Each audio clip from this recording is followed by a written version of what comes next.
amis et bienvenue sur la chaîne Pronoturf Plus. Je suis Sébastien et ici je vous livre mes analyses pour le quintet du jour et je vous donne quelques pronostics. Allez, c'est parti. On se retrouve à l'hippodrome de Vincennes pour le prix Austria, quintet de ce vendredi 26 septembre. C'est un trot attelé sur 2850 mètres, la grande piste. 16 trotteurs âgés de 9 à 11 ans s'élancent au second échelon. La piste en mâche-fer est jugée en bon état sous un ciel très nuageux. Avec une telle distance sélective sur la grande piste, on peut s'attendre à une course ouverte où l'expérience et la régularité seront cruciales. Mon pronostic analytique. En première position, le numéro 16, Galinette Bleue. Cette jument de 9 ans est la grande favorite. Son entourage a décidé de la courir totalement pieds nus ce soir, ce qui n'était pas le cas lors de ses deux dernières sorties infructueuses. Après ses échecs, où elle était ferrée, elle est soignée et semble revenue au top de sa forme. Bien engagée aux 25 mètres et sous la férule de Gelormini, Galinette Bleue dispose de la pointure nécessaire pour dominer cette épreuve vétéran. Très préparée, elle peut viser la victoire dans ce prix Austria. En deuxième position, le numéro 13, Gibaldi de Well. Hongre de 9 ans, il compte plusieurs belles notes à Vincennes, même si elles datent. En récupération et travaillé pour cet engagement favorable, il reste performant sur la longue distance de la grande piste. Il est capable de lutter pour les places si le déroulement de la course est avantageux. Notre coup de cœur de la course, sa tenue et sa condition physique actuelle lui donnent les moyens de figurer à l'arrivée. En troisième position, le numéro 14, Golosso de Brie. C'est un hongre de 9 ans au tempérament irrégulier. Il est en revanche très bien engagé ici. Son entraînement récent a été jugé satisfaisant et s'il est dans un bon jour, il peut profiter de cet engagement pour augmenter son compteur. Même s'il n'est pas toujours régulier, sa forme récente et le fait qu'il court en mâche-fer pieds nus lui donnent une chance pour jouer les premières places. En quatrième position, le numéro 10, Goéland de Jans.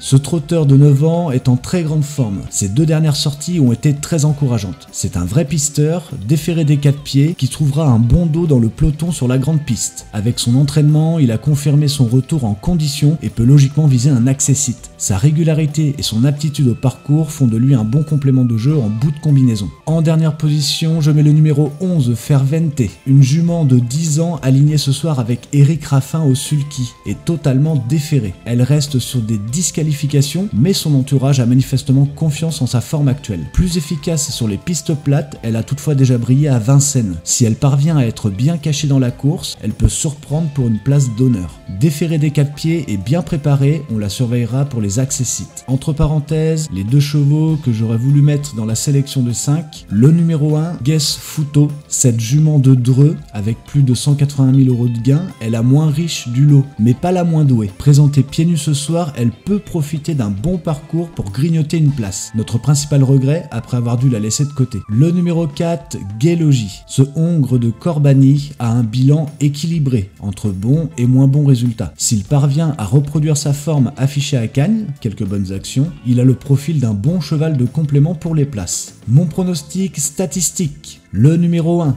Guess Futo, présente de régulières capacités, surtout pieds nus, malgré sa moindre richesse, à retenir pour les accessites. Le numéro 10, Goéland de Jans. Il revient en forme avec 2 bonnes sorties récentes et sera déféré. Il regroupe donc tous les atouts pour accrocher une place. Le numéro 8, Franco Fleury, ce brave vétéran, redoutable équipier, peut viser un petit ticket à belle cote, grâce à son nouveau ferrage léger. Le numéro 13, Gibaldi de Well, plusieurs belles performances à Vincennes. Il court ici en confiance et ne ferait pas tâche dans le top 5. Le numéro 15, Griezmann, bien engagé et au top physiquement selon son entraîneur, il reste un outsider solide. Cette sélection couvre les tranches de 1 à 5, de 6 à 10 et de 11 à 16, tout en jouant 3 numéros impairs, le 1, le 13, le 15 et 2 numéros pairs, le 8 et le 10, équilibrant la régularité et les profils en forme. Mon pronostic audacieux. Ce pronostic se compose de mon favori, de 3 outsiders et d'un tocard.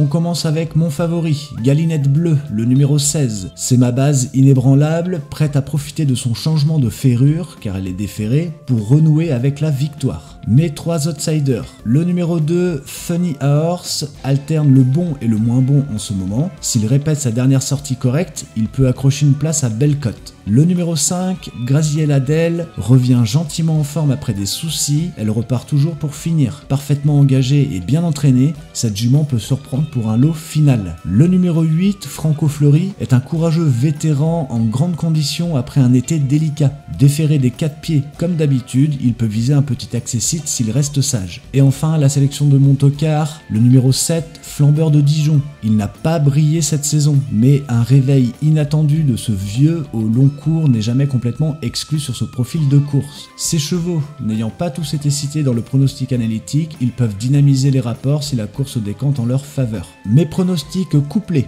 Mon couplet fiable, le numéro 16 et le numéro 13. Une base favorite et hongre expérimentée, tous deux en pleine condition. Forme régulière et aptitude confirmée pour briguer la plus haute marche. Mon pronostic couplet audacieux, le numéro 13 et le numéro 8. Le numéro 13 est mon coup de cœur associé à un outsider, le numéro 8. Gibaldi peut jouer les places d'honneur et Franco Fleury a le profil pour se glisser à l'arrivée si la course l'exige. Mes pronostics 2 sur 4. Mon 2 sur 4 fiable, le numéro 16 et le numéro 13. Mêmes arguments qu'en couplet fiable. Deux bases solides, souvent dans le top 4 récent. Ici, je ne voyais pas d'autres sélections. Mon 2 sur 4 audacieux, le numéro 2 et le numéro 8. Ce sont deux outsiders avec des atouts. Funny Horse, le numéro 2 peut performer quand il est en forme. Et Franco Fleury, le numéro 8, est doté d'un excellent chrono potentiel sur la grande piste. Ce duo, moins joué, peut profiter d'un scénario favorable, piste souple et le rythme cadencé. Mes chevaux surprise, ces chevaux qui n'ont pas bonne presse, mais qui pourraient, sur un malentendu, arriver dans les 5. Le numéro 3, Gamine de Ribot. Cette jument n'a quasiment rien montré de bon récemment, avec une série de disqualifications. Et même pieds nus, elle semble très loin du compte. Peu d'espoir de l'avoir joué un rôle utile. Le numéro 7, Flambeur du Dijon, ses prestations 2025 sont médiocres et il a montré ses limites. Mieux vaut l'éliminer vu l'opposition. Le numéro 9, Falco du Hamel, il n'a pas grand chose pour plaire dans ce quintet. Sa marge est limitée et il n'a d'atout notable que de courir pieds nus. À écarter, sauf miracle tactique. Voilà mes amis, mes pronostics pour le quintet de ce vendredi 26 septembre sont posés. N'hésitez pas à me dire en commentaire vos chevaux favoris. Ces pronostics sont donnés à titre indicatif, ce ne sont pas des conseils de jeu. Pariez avec modération et jouez prudemment. Faites-vous plaisir avant tout. Sur ce, on se retrouve très bientôt pour de nouvelles analyses. D'ici là, prenez soin de vous et n'oubliez pas de vous abonner à la chaîne pour ne rater aucune vidéo. Allez, bon jeu et bonne chance à tous.